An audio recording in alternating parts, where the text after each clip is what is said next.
So okay, so right here, man, they just took out the porta potty that used to be there. They pushed it over to the regulated camp way at the end. So what do you guys think? What could people do to support you here? Well, there's certain needs. There's certain needs that have to get met. If you come over here, you can see where when we first started this, Mark was here first, and then Daniel, and then myself. And this was several years ago that the Ninth Circuit Court of Appeals in San Francisco made a ruling that the cities could not prohibit homeless people from camping in public places as long as the city could not provide shelter. So what we have right now, they're trying to move us from this location that we have established here. They took our porta potty today. They took our ability to have sanitary conditions away from us today, to move it up to the end down there where there's a really bizarre situation going on. They don't want you using your tents. They only want you using the tents that they provide. They've got a chain link fence around the whole place, which is really bizarre. I went and asked Lynn Murphy today, who's an officer, why that was the case. Why are you putting this fence around everybody? And she said it was to prevent people from stealing our stuff. Well, that couldn't be farther from the truth. I mean, it was mayhem over there last night, and it's almost as if it's by a playbook that's not very friendly.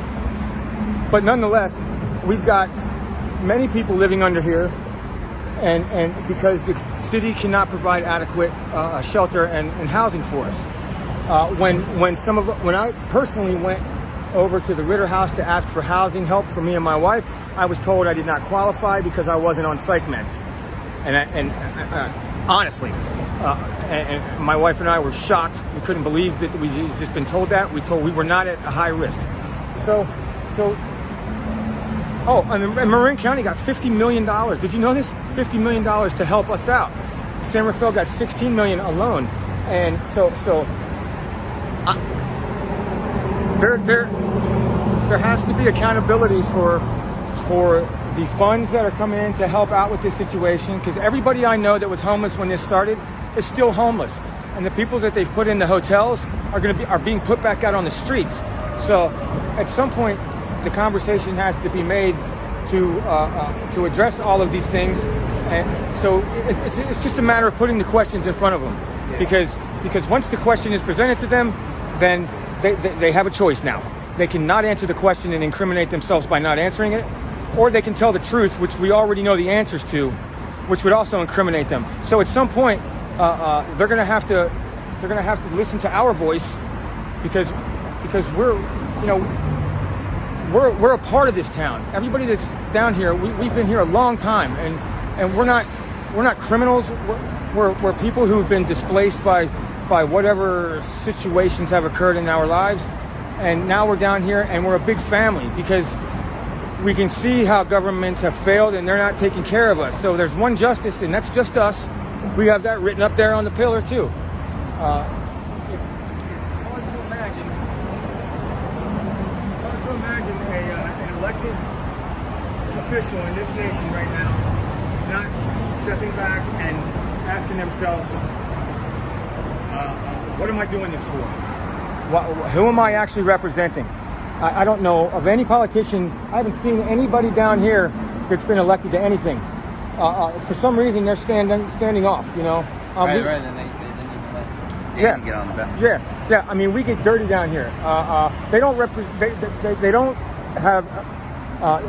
They are not aware. They have no relation and relevance. Or excuse me, not relevance, but they have. They cannot relate to what's going on for the people that they claim that they're representing. They have no idea what's going on out here. And so, bottom line, what can people do to support you and the camp here?